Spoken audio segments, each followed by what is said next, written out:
All right, Meagan Kiely, thank you for joining us. Thanks for having me, guys.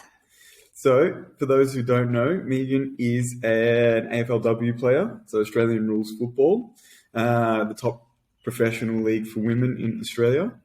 And she's also a physio, which we thought was a really good way for us to explore not only her clinical expertise, but some of her expertise in sports performance and how they tie together. You just come from training. How was it? I have. We just did some hill sprints and a gym sesh, so it's pretty good. Nice solid session. Tired now. Got a couple of coffees in though, so it should be good. A couple of coffees? Yeah. Very 3 a day. 3 a day. Excellent. Alrighty. As we have said we're going to do, we're going to start with something that you have read that you think is interesting of recent. Of course. Did you prepare for this one? I did have a little think about it, actually. It doesn't always have to be strictly, sports science. Could be Harry Potter. Doesn't matter. Not a Harry Potter fan. Absolutely How not. dare you? What do you mean? What's wrong with Harry Potter? I watched the first 3 movies when I was probably in primary school, and that was enough for me. The movies don't do it justice, I have to say. The books, as often is the case, are a lot better. Oh, okay. Yeah, maybe. I'm with Meagan. Yeah. How dare you? No, I've probably read a few things over the last couple of years that have helped me in a professional sense and then in a sporting sense as well. Probably the number one book that I really love and have taken a lot out of is Atomic Habits by James Clear. Yep. For people who haven't read it, what's it about? Obviously, the obvious is that it's about establishing habits in your behaviour so that you can be consistent in what you do. What did you take out of it? There's a lot of life hacks in it, essentially. Sort of being consistent with small behaviours and how they sort of compound into really big changes. Is that for you? Is that something that has made a difference? Because obviously I think it's pretty unique, the fact that you're balancing professional sport and I know you're working pretty close to full time. Is that something you've been able to take out of it? Yeah, definitely. I think probably since I read that book, I started to implement some of the stuff straight away. What kind of stuff? He talks a lot about in regards to goals and systems. So saying that you don't rise to the level of your goals, you fall to the level of your systems. And I think that's something that's I good, isn't it? really love.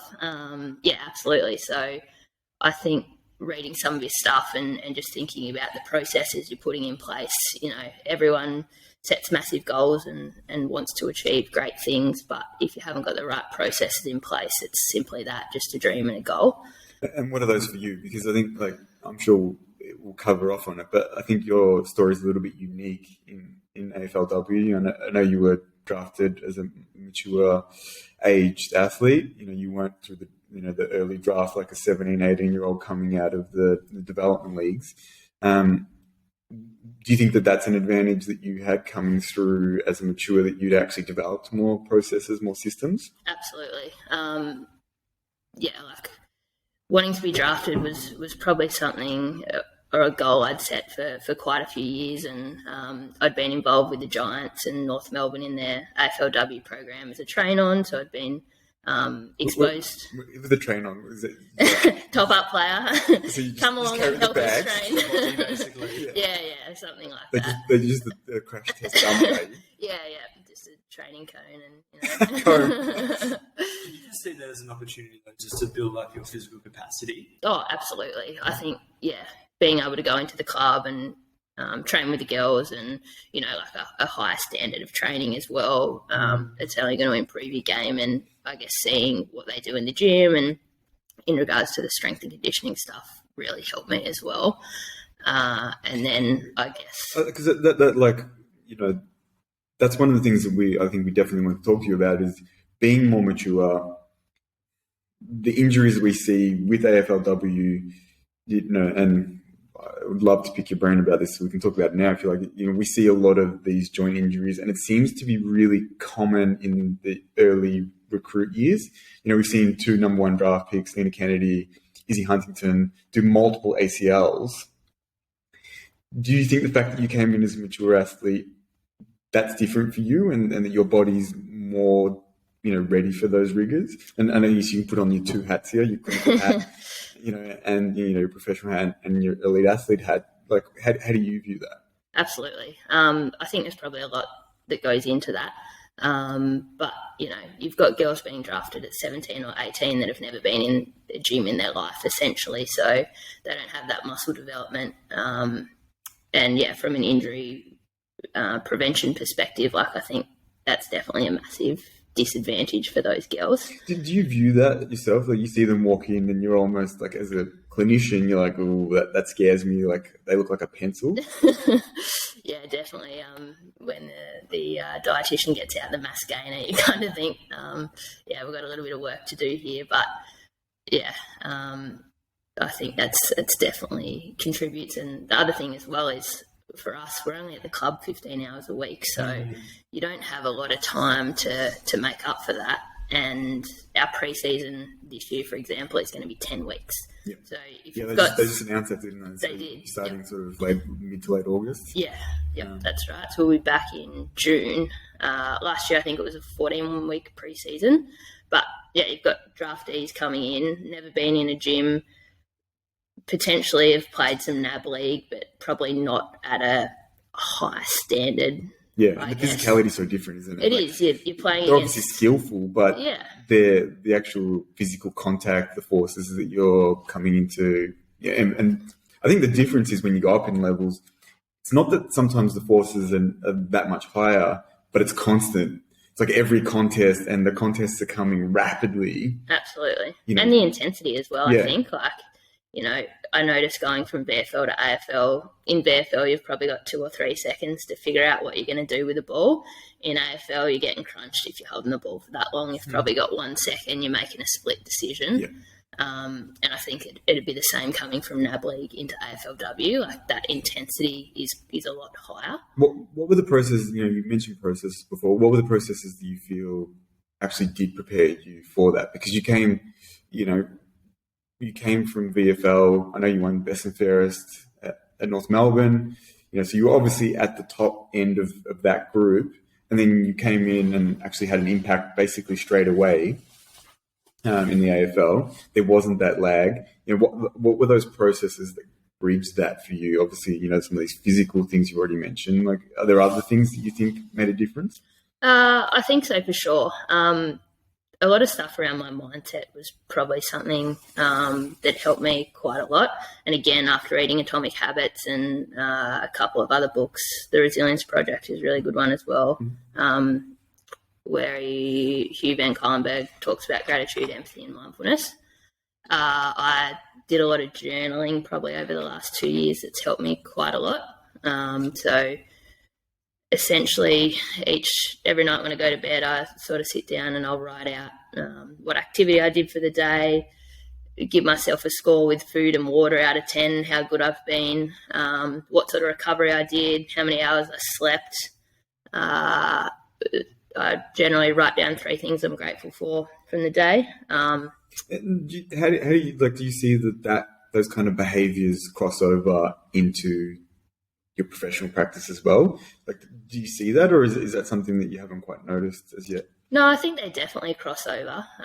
In regards to the habit stuff, I think making things easy and attractive and with patients, obviously trying to get them to be adherent to exercise prescription is something that can be quite difficult. And James Clear talks a lot in his book about, like making things easy. And when you first start a new habit, keep it to only 2 minutes, and some habit stacking type stuff. So get something your patient might already be doing and tie it into the end. That's the biggest challenge, isn't it? Really, is sometimes it's about like compliance. Yep. And I know that even working, like, obviously we work with patients every day as well, and so like sometimes it's about compliance, and you got to work out, all right, how am I going to communicate with him so they get this? How is that different, do you think, in the professional sort of sports setting? Because interestingly, the work that even I've done with some sporting teams, even though they're getting paid and they're professionals, they still don't want to do things. They're not looking after themselves at times. Do you think that that's some of the stuff that maybe holds back some of these younger, female players who are earlier into the system, they haven't had these processes put in place yet? Yeah, definitely. I think you're going to obviously, in the physio world and in the athletic sense, you're going to have people that are a little bit more motivated than others, or more disciplined than others is probably a better word for it. So I guess you have to be able to identify those girls that need a little bit of extra help and those that are quite disciplined and can go about it and really look after their bodies and do what they need to do. But for those that aren't, I guess you have to take a little bit extra care, make things easy for them, make things obvious, and guide them through that process a little bit more. And I think with patients as well, it's a lot the same. Like, I'll often say, put your TheraBand next to your bed, somewhere you're going to see it. That's a cue that, see my TheraBand, I'm going to do my exercise. Yeah. Or, while you're cleaning your teeth every night, do your calf raises then, because you're going to clean your teeth no matter what. And every time you do that, you're going to think, oh, shit, I've got to do my calf raises. Better start brushing my teeth.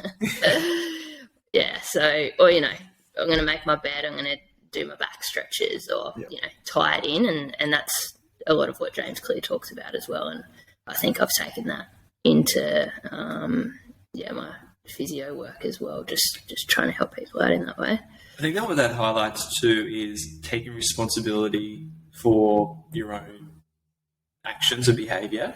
And I think that's one of the big issues you see on many different levels where we're talking about, like clinically with what we do, sport, or even just in general population, of creating that mindset so you actually start to feel like you have control of things that manifest in your life, as opposed to that passive process. Or, I think that big issue you have in health professionals particularly is you are looking for someone to fix you, which may not always be the solution to what you need. Yeah, that's definitely the case. I think people are looking for a magic pill and they think that they're going to come to you in 30 minutes a week or 2 times 30 minutes a week. They're just magically going to get better. And I think there's a lot of people out there that just don't make their injuries a priority. There's always excuses. I don't have time, but the reality is it probably takes 2 minutes to do your exercises. And how do you find that as an athlete, and I'm sure you've had injuries and all this, how do you find that balancing act? Because I always think that, like, as a patient, clinicians are terrible. It's like the mechanic who doesn't fix their own car. Yeah. How do you find that? Because that's always going to be balanced for you with an athlete athletes always have really high motivation. They want to be on the ground. They want to play. They don't want to be injured and sitting on the sidelines. But yet you have sort of like your physio hat you put on, and we're always really bad. Like, oh, it's okay. It's just a bit of tendon irritation. Like, it'll be fine. And the clinician saying to you, oh, no, it's not fine. Like, oh, I feel okay. I know what it is. Yeah, I think as athletes and as physios, we're probably notoriously quite terrible with rehab. Yeah. But I think, again, for me, that comes back to those processes that you sort of put in place. So, for example, I've had some hamstring and lower back irritation lately that I'm sort of working through. But in my journaling, I've now added in that I have to tick off I've done my physio for the day and my nerve gliders. And if I'm in bed of a night and I haven't done it, then I'll do it then and there. Yeah. So I think, it's being disciplined and making sure you've got the right processes in place, because I've definitely been guilty of in the past having a little niggle and sort of think, it'll be fine. Like, I know as a physio what it is and it should settle, and it's easy just to sort of not worry about it too much and sort of think that you don't really need to get treatment on it. Have you had any significant injuries? I broke my arm. Yeah. You have a nice scar on them. I have got a pretty good scar there. Got a plate and 5 screws in there still. I guess that's one of those injuries where you can't really... You can't do it. Yeah. It was from elbowing someone. Yeah. She got suspended for the whole season. Did you really? No. No, I had a couple of people land on me and the poor old arm just gave out. Yeah, okay. But I actually managed to play in a grand final 6 weeks later. So I was... Was that you going around, medical orders? Yeah. I had to go to 3 different specialists to get someone to sign off and let me play the game. Yeah. But with that in mind, though, did you actually play well? Did you feel like you contributed? And I think I did enough, played my role. So I always think too, like talking about being a clinician, it's a bit of a double-edged sword of, well, you might potentially over-catastrophize an injury or you might underplay it. But like, again, how does that actual mindset of going, no, I can do this, and actually being able to do a lot more than you actually, someone else may think, oh, I'm done for the season. Like, I think, can that actually be to your advantage in that you are able to push yourself through things that other people potentially won't? I think so. Obviously being a physio, I think you have that knowledge of what you can push through and what you can't push through, and you know the different types of pain and the warning signs and, you know, what should aggravate certain injuries and that sort of thing. Do you think that's an advantage for you, or do you think that, like, you know, there's a discussion, I don't know if we've had it so far, but it's a discussion that it's really important, is, you know, the difference between like placebo and nocebo. Do you think that there is almost a placebo effect that you get, and it's weird because you're kind of like psyching yourself into something where you're like, oh, I know this won't get worse, or that pain that I'm getting is acceptable, therefore I'll be okay, and you are okay. Do you see that happens? And like, is there an advantage having that extra knowledge, or as Jack's saying, is there a nocebo effect where you're like, oh, I'm screwed here, and someone else is, you know, they're not thinking about that because they don't know what the scan even means. Yeah. It's whether the doctor or the other team physio says, oh, this is the problem, and you in your head you're like, oh, that's bad. You know, there's lots of injuries. Obviously, if you have them, you're like, oh, okay, that's a problem. Whereas a teammate might just say, I don't know what that is. Like, I'll just keep training. Well, I always think we need to take that to another level, because it's not just about you identifying, I've got these symptoms, therefore it's not bad, but even how your psychology affects your physiology and the pathophysiological process. So, you know, the basic example is the severity of pain is going to have some subjective component. If you're someone who catastrophizes, it's going to be a lot worse. If you're someone who underplays, it's not going to be that bad. And then even like, I think of it from, say, like a sensory motor perspective, if you're quite fearful about an injury, that's going to impair your ability to create good neuromuscular patterns. Whereas if you're like, oh, this is fine, you're actually going to maintain good strategies to maintain physical output. Yeah. So, yeah, it probably works both ways, because you can obviously get to the point where you go, oh, wow, I've now got a stress fracture. My body. But, yeah, it's funny. I was the exact opposite. I remember at uni when you start learning about things like, you know, stress fractures in the back. I remember thinking, I've definitely got a spondy. Yeah, I'm done for. Yeah, 100%. I actually think for me it works both ways, and it probably depends on the situation and the time of year, like the time of season and whatnot as well. So sometimes you kind of can push through and you think, yeah, it's fine, it's not going to get worse. I've got a couple of games left, like I'll be okay. And as bad as it sounds, you kind of know what to say to be able to get through that as well. With the medical team, which probably isn't a great thing. But there's definitely been times where, you know, you have a bit of soreness or something and you just think the worst straight away, and you think, you know, a bit of foot pain and you've got a stressy, or your lower back starts to play up and you just panic straight away. So do you think that, like, I think one of the interesting things for me when I had some involvement in more elite sport is it varies depending particularly on the medical team, but sometimes they're really aggressive and, you know, they're willing to do, you know, injections and all sorts of painkillers type stuff. And then there's others that are more conservative, won't let you do anything. But seeing that, has that changed like your clinical beliefs around managing things and like what you can kind of push from a clinical perspective? Because I know that for me particularly, when you start seeing like, oh, you can just get really strong painkillers, or you can get really strong anti-inflammatories, or you know, okay, let's go get a corticosteroid injection. It changed the way I sort of like, particularly with timelines or athletes that are a little bit higher, like, oh, actually, we can elevate this to medical input really quickly. Whereas before, I don't think I thought like that. Has that changed for you the more you've been involved in elite sport, or have you always, you know, I know you haven't been a clinician for as long, but do you think that kind of helps you in some ways or it has altered your clinical kind of approach? Yeah, definitely. I think... Are you more or less aggressive now than what you would have? I have always been quite aggressive, but I would say I'm probably a little bit more aggressive now.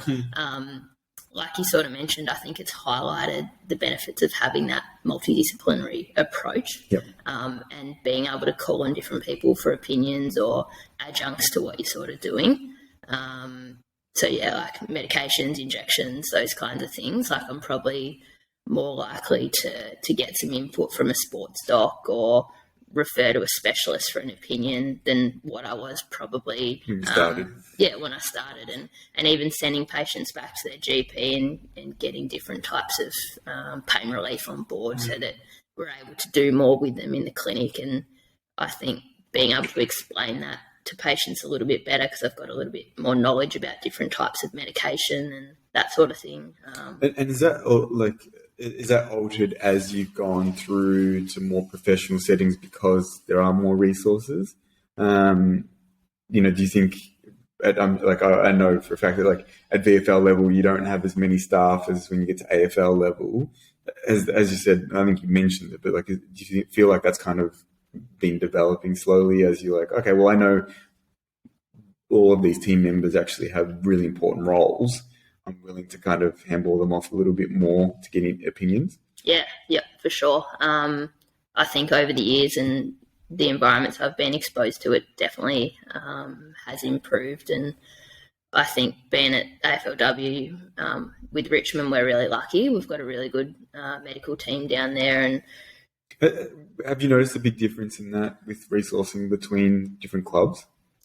Or is it just different? It's probably just different, yeah, because I wasn't overly involved in the AFLW program with the Giants and North Melbourne, and again, that was probably a couple of years ago, so it's hard to say how that's developed with everything developing as well. How do you see that developing? Are you seeing as time's going on? I know that you guys have just signed through the AFLPA like an increase in pay.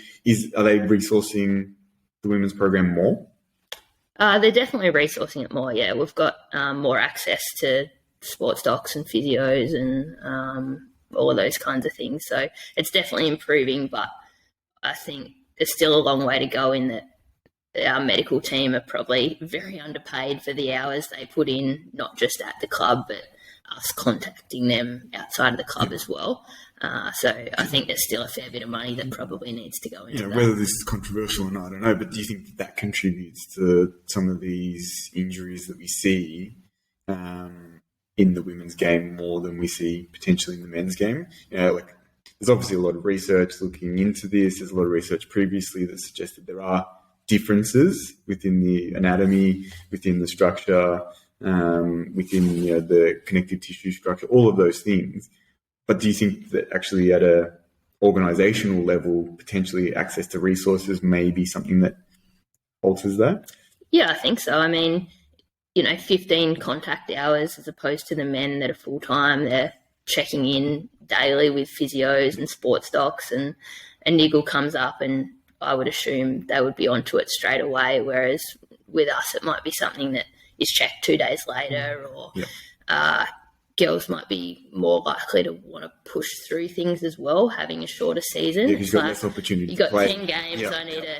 I don't want to tell them about this, because if I tell them, then do I miss 3 weeks of the season? And that's, almost a third of the season gone. And then obviously frequency of treatment as well. Like the boys are in there every day. They've got access again to the physio, sports docs, podiatrists, whatever they need. And they're rehabbing daily. So a lot of our girls are probably doing, stuff 3 days a week and aren't being able to get treatment as regularly. So I think that's definitely going to influence how efficiently we can rehab people. And then I also think of just the overall workload, because most females in the AFLW are going to be working outside of their playing. So you've got your actual professional workload and then your sporting workload as well. So just from the actual amount of physical, psychological stress you're under throughout the week, not to mention the potential compromise and recovery when you're doing late nights, early mornings, weekends, all that stuff. Yeah, that's it. It's like the mental fatigue side of things as well. And if you've got girls working full-time, essentially, they're working through the day, you might go home quickly, have a shower, and then you're in at the club and you might be there until 9, 10, or even later at night. Yeah. And then you're getting home and you're struggling to get your eight odd hours sleep. Like, you definitely going to affect recovery in that regard. And we know how important sleep is for recovery and for performance as well. Like, and just downtime actually too, because if you're a professional athlete, you're going to have time off throughout the day. You're going to finish by mid-afternoon and then be able to do whatever it is you want to be able to do. Where that's why the boys are always out playing golf. They are. Of an afternoon, they're all playing golf. Is that so? Well, I think it seems like it. Yeah. I think, as well, like when I say we've been doing 15 hours a week, that's what we're contracted for, but everyone does a lot more than that. And especially in season, you play one day, you're doing your recovery that afternoon, you're probably back in the next day doing some form of recovery as well. So you're almost at the club most days a week. And there's not a lot of that downtime and time to relax. It does vary a fair bit. Some girls study, some girls reduce their hours pre-season, in-season and that sort of thing. But there are definitely, even girls doing quite physical jobs as well is probably something that's going to influence injury as well. Well, do you think it goes up or down? In regards to injuries? Yeah. Well, I guess it depends on what they're actually doing, like because that's that if balance, they're labouring, potentially, like you said, with you being more mature, maybe they're more physically capable. Well, that was the thing I was going to ask too, because I imagine in women's AFL, the developmental programs in teenagers is probably not the same as for the men at this point. And then I imagine the other element too is for a lot of the draftees in the men's game, there may not be a requirement for them to start playing within the first season or two, where I imagine for the women's game, because it's actually still developing, if you've got a group of top players, draft pick. Exactly, you want them on the field as soon as possible. And if you've got them already having less development through those teen years because there's no developmental programs, that's also going to most likely increase the potential for injury as well. Yeah, definitely. I think, like you said, those top draft picks, the top 20, 25 girls, like they're likely all playing straight away. Yeah. So you've got girls that don't have elite bodies and haven't had a lot of development physically and probably mentally as well, and then they're coming into an elite environment. They've got 10 weeks of pre-season to try and become elite overnight, and then all of a sudden they're going into matches, higher intensity. They don't know how to recover. They're probably still getting help with their nutrition. A lot of them are night owls and they're up studying late, or I don't know what they're doing, but I know one of our girls is asleep at 12 and awake at 11 the next day probably. But I think just learning how to look after yourself is a big part of it. And there's obviously a lot of dimensions that go into that with the dietitian, the strength conditioning coach, the physio. Some of these girls have probably never had an injury before either. So the mental side of becoming injured and then having to deal with that and thinking, am I going to be able to play when there's 10 games? And if you've just come into the program as well, like you're trying to fight your way into the team. So there's that added challenge as well. Yeah. With it's obviously a big topic in women's sport, like with the injuries that have developed. What's your position on most of this? What do you think are the big contributors to why we see more joint injuries? We're seemingly seeing more ACL injuries. There's a couple of papers that in preparation for this we sort of had a look at and happy discussing with you. But do you have a position on where most of this stuff is coming from, or at the moment are you kind of just observing what you're seeing and letting it kind of build? Yeah, I think obviously there's been a lot of research recently and over the years on the differences between women's and men's injuries, and especially in AFL. There's obviously a few things and theories that contribute to that, but where do you land on that? Because obviously you've seen both sides of it. So rather than telling us your research hat, where do you land on this? Look, personally, I think a lot of the problem is that as females, we're probably not exposed to enough gameplay. Yeah. So, we're playing 6 to 10 matches in a year. And when you think about any other sport, like that is a very low number. We play, I think last season we played 1 practice match and 2 intra-clubs and 10 games. So it's just not enough. It's just not enough physical conditioning. And like in preparation for this, I sent it to Jack, and it's a really good paper that came out in 2019 by Myrick, who's basically one of the US universities. And then they had a group that was based in Germany to help them complete the study. But it was collegiate female soccer players. And what they did was they were using imaging to determine the thickness of their ACL across like a preseason and a season. And what they actually found is the ACL thickness increased across the season. And there was increased like inflammatory markers and things, but the actual capacity of the structure was bigger. And they hypothesized like different reasons why. Some of it was to do with, they believe that the micro tears led to this development. But, it's one of the things that, and we're hoping to obviously maybe even get a couple of surgeons on.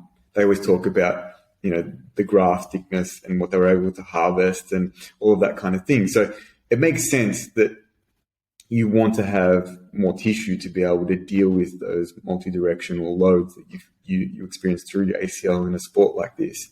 And it's clear from what you're saying is, as the time went on, they actually developed more capacity within that tissue.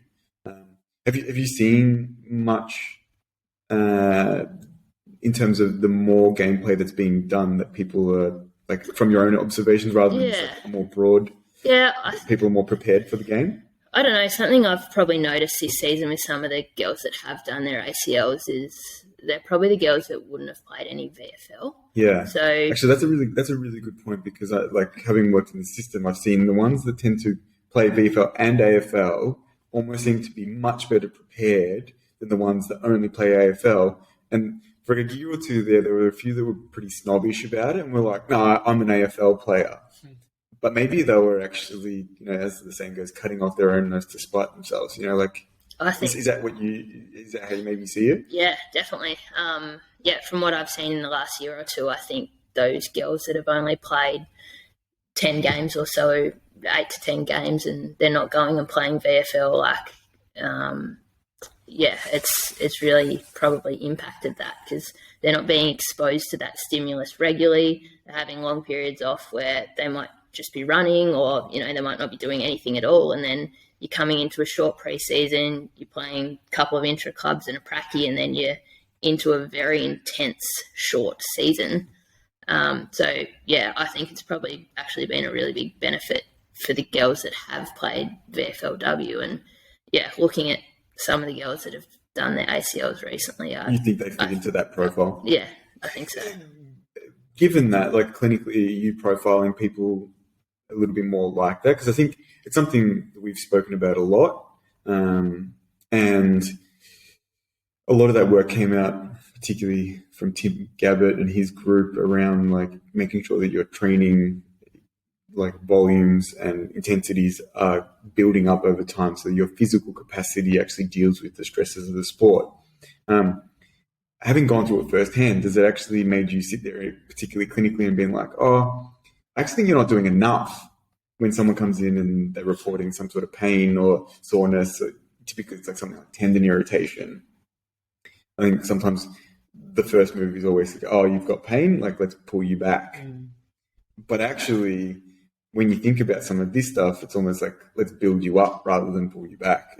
Have you noticed that's something that you consider more or less than in the past, given you weren't sort of exposed to it without the elite sport? Yeah, I think that chronic load plays a really important role in a lot of injuries, and you'll often see people that have had long periods of not doing anything, and then all of a sudden they decide that they're going to do a 10K race and they run 5Ks a day for 2 weeks in a row and wonder why their body can't handle it. Yeah. So I think it definitely comes back to that sort of chronic loading, and I know Tim's done a lot of great work around that, but I think it definitely relates to the AFLW population as well. Like if they're not having a high chronic load in regards to gameplay, then I think that seems to be affected in the short term in that acute sort of loading. Do you think that could be why we tend to see more ACLs earlier in the AFLW season? Do you think, you mentioned pre-season length just before. Do you think that's related or not? Yeah, I think potentially it could be. Obviously, there were quite a few in the first few rounds this season, and I think COVID probably didn't help with that either because, that's another big one. If you're living in Melbourne, and there were quite a few from the girls in Victoria as well, but if you're only allowed to exercise for an hour a day, there's a fair chance that you weren't getting as much chronic loading as previous. The question I was going to ask is, do you think it has simply just to do with the amount of physical training that they're doing or the lack of actual playing footy and getting that specific load, particularly with all those external perturbations where you're getting hit all the time? Or do you think it's a combination of both? I think it's probably a combination of the both as well. And, I think at the end of the day, what we're seeing is elite athletes that probably don't have elite body composition and elite muscle mass and all of those factors that contribute to making those girls really good athletes as well. And that's going to take time for it to develop. Like, we need to have more time in the club and more access to resources and that sort of thing to be able to build that up. And I guess over the last couple of years, we've probably already seen some changes in that regard, but it's going to take a little while, I think, to transition into that. In terms of Jack then mentioned, the combination of the types of training and the physical stresses that you're exposed to. Are there certain things that you believe, in terms of the physical preparation or the type of training that will prepare you better for something like ACL injuries? And do you think that these things are being addressed at clubland? I think at Richmond, our medical team does a really good job. Like, we do a lot of stuff in the gym and we do a lot of change direction and whatnot before training, and we're preparing really well in our sessions and on game day as well. And there's a big focus on recovery, and we definitely have access to speak to the S&Cs and whatnot about any concerns. So like maybe if we dive into the S&C stuff, for you as a clinician, say if you had a young female footballer come in, 15, 16, and they said, look, I'm having these sort of joint irritations, tendon stuff. I'm playing a fair bit of footy now. I'm doing well. I'm maybe in one of these development programs. How are you looking at that now? How are you starting to put together your process of like, okay, I know this. I've been here and I've done this as a player. How are you then looking? Okay, I think we should implement this. Maybe we seek out other people to help us. But what kind of things are the things that you're implementing into their program that you maybe wouldn't have thought about previously when you hadn't been exposed to as much, football stuff? Yeah, definitely. I do have quite a lot of young girls from sort of Keele or Taylor's Lakes Way come in and see me in clinic. Yeah. You're a superhero. No, I don't know about that. But, and I even got down to one of the Taylor's Lakes under 18 sessions the other week. And, you're good. and just sort of saw how they went about things, which was quite interesting. Come on, spill the no, I don't know about that. Right. No, I mean, I think... we're not, I'm sure you're not being critical, but putting on that more broad hat, what would you like to see in these junior programs, for particularly for females, but maybe across males and females? But like, what things are you as a clinician thinking, okay, I would like to see this because I think it's going to prepare them better? Obviously, your knowledge is expanding because you've been on both sides of this coin. Yeah, definitely. I guess with the clubs, like preparation for training and teaching some of those young girls some activation stuff they can do before training and how to warm up properly and prepare their bodies better, I guess, prior to training and then on game day as well. You feel like some of them are just rolling in like a junior club, they roll in, they jog a lap and then they start kicking. Yeah, definitely. What kind of, what risk does that pose, do you think? Like what does that, in your mind, why are you looking at it and going, we can do better here? Because, like, in saying that, that's 70s football. If you want to say that. And there were injuries, but there were actually a lot of players that didn't get injured through that period who literally that's all they did. They trained 3 times a week and they kicked the football around and they went for a jog and that was about it. So, in terms of that professionalization at that junior level, what kind of factors do you think really will shift that needle? Are there specific things that you would really like to be seen if you get engaged to work with one of these clubs or some of these players? I think a lot of strength stuff in the young girls is a big thing. And when I see girls in the clinic, I like to do a lot of objective testing and are there certain tests that you are finding seem to correlate reasonably well with, some of these injury risk things that you're taking from your clinical experience? Or is it too early to tell? I think a lot of hip strength is probably one of the important ones. Like hip abduction strength is something I probably look at quite a lot.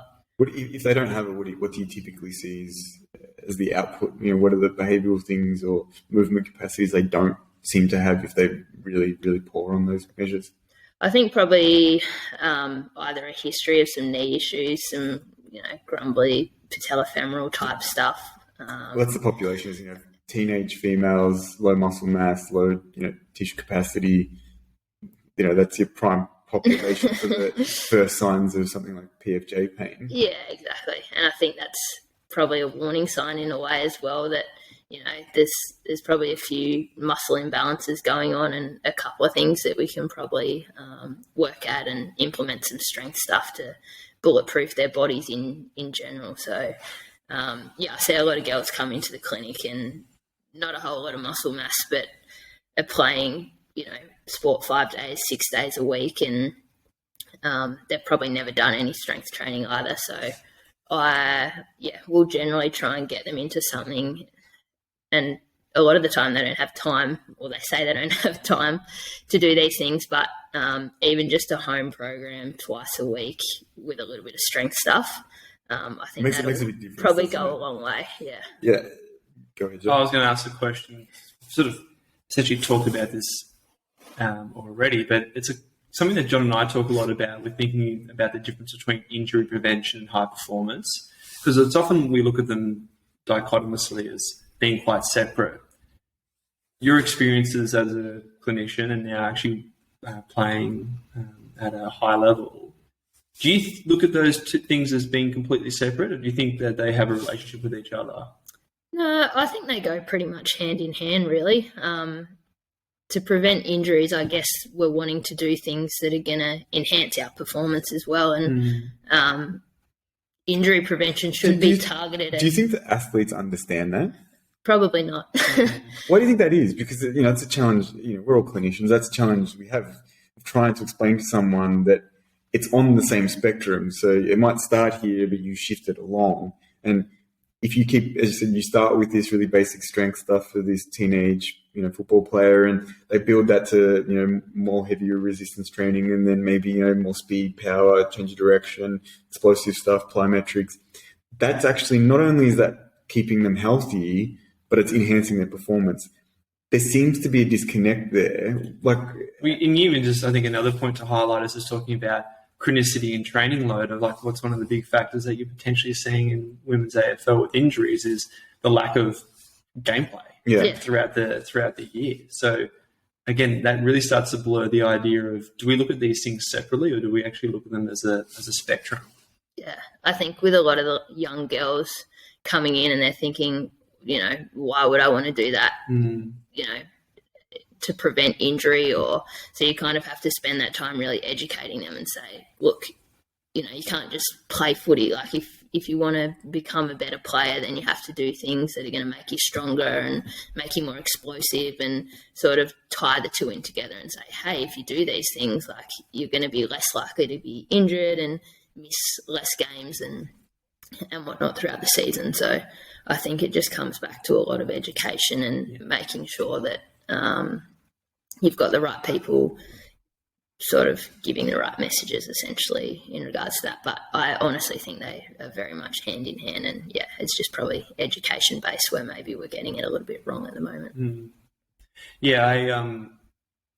I think that's something that across the board, we need to think about, are we potentially also being too conservative at times? Like talking back to our original point about potential niggles or pain, is do we need to actually reduce the load, or do we actually need to potentially build capacity in this person so that they actually don't develop these problems? Like, what's the underlying causative factors here? Because it's always the obvious thing to say, do less, and you'd expect them to feel less symptomatic, but where does that lead them when they get back to actually playing?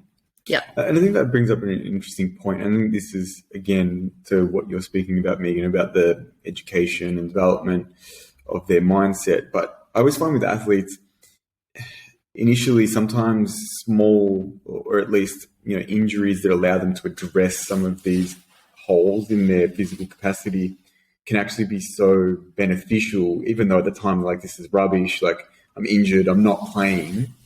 I think that it actually may build in some of these processes, these habits where they're like, oh, I actually do really need to prepare this, and I do need to, expand these physical capacities because it's going to make me a better player long term. And they get that message a little bit quicker rather than, the problem I feel like you always have with some athletes where success just keeps happening and they don't have any of the other skills to deal with the downside, but they're not even willing to explore developing other things because they're like, well, it's all working for me at the moment. Yeah. Why would I go and do extra strength sessions, or why would I go and do this? Yeah. Injuries are definitely good. They're learning. They're learning. Think about what you just said there. Yeah, I know. Didn't sound real good. No, I think you learn a lot from being injured. You really do. And I know it's probably a little bit cliche to say, but you're definitely a better athlete after every injury you have. And I guess it's... I guess that goes into if you're willing to learn from them. Exactly. So, some people aren't willing to learn. They just go, well, that was unfair, I got injured, and then they just move on as soon as the rehab's done. Yeah, mindset's definitely a big part of that. But, a lot of the time I think we see people come out the other end a little bit better for it, and hopefully... their physical capacity and the risk of re-injury is reduced, not just that injury, but other injuries as well. I was going to say, I think it also highlights, so you're obviously someone who's quite motivated and takes autonomy in your development. That's what's led you to where you get. Most people won't. So there actually needs to be programs and structures for those athletes being drafted when they're 18, 19. Well, on that question, like part of the, the leaders in the group and the older players, are they putting an arm around these younger players and like explaining these things outside of the staff as well? Like, how does that work generally in a club? Yeah, when girls are drafted in, generally the leaders and some of the older players will... They sort of be like mentors to them? Yeah, be mentors and guide them through. And this year we all had like a buddy that would touch base with us and sort of help you through that process of transitioning from NAB League or VFL and then into AFL. So there's definitely a lot of support from your teammates in that regard. But I think at the end of the day, it's something that just takes time. And I feel pretty lucky in that I wasn't drafted when I was younger because I probably wasn't really ready. And I think now... Well, it's probably the issue that a lot of them face is they're probably not, but their skill set is so high and they're very good players that everyone's like, we'll draft them. Yeah. But maybe psychologically, physically, in terms of particularly physical capacities, they're not ready. Yeah, exactly. And there's still a lot of development that they probably need prior to actually playing.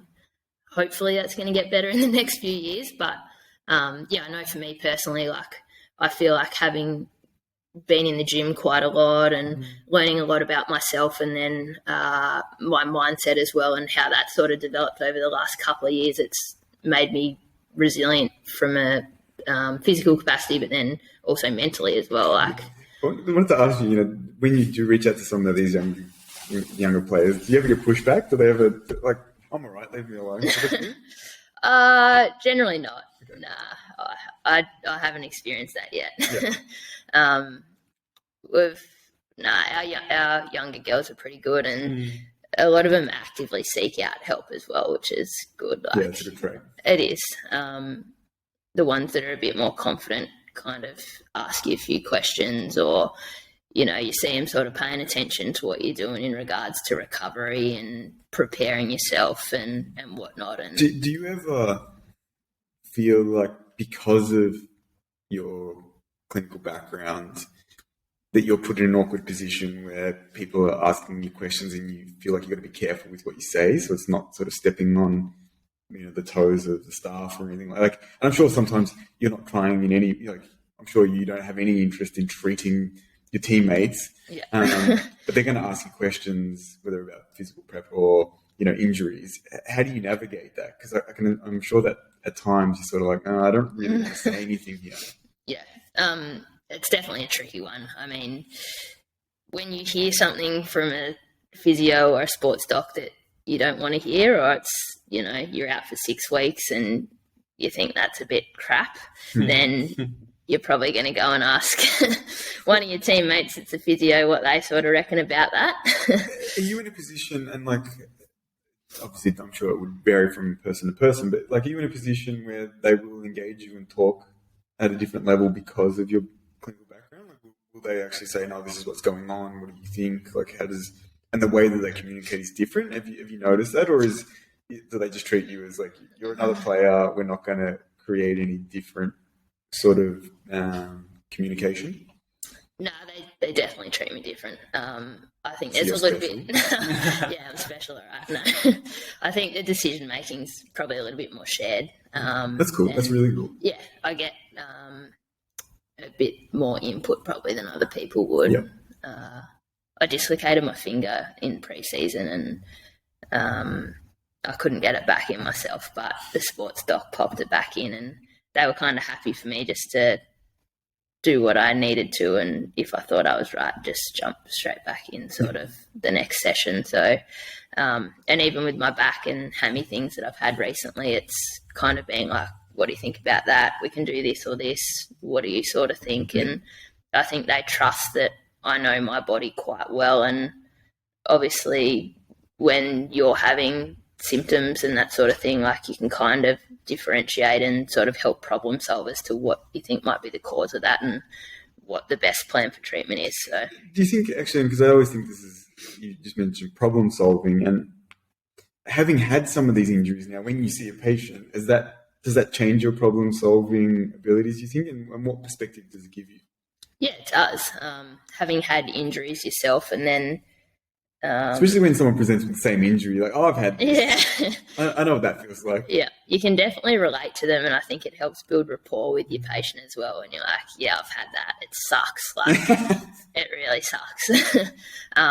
But I think even with like recovery times and that sort of thing as well, and knowing when you can be a bit more aggressive, and you know what it's going to feel like after the session, or what it's going to feel like the next day, or hey, if you go and sit down for 2 hours, you're going to feel pretty shit. Like, you know, you've had that experience yourself, and you know exactly what it feels like, and you can sort of, really relate to your patient in that regard. So it definitely does help.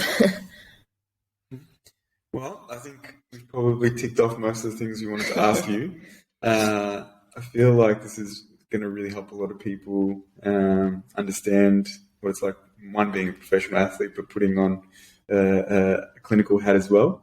Thank you so much for joining us and giving up some of your time. Thank you very much for having me, guys. It's been enjoyable. Yeah, really appreciate it. Thank you.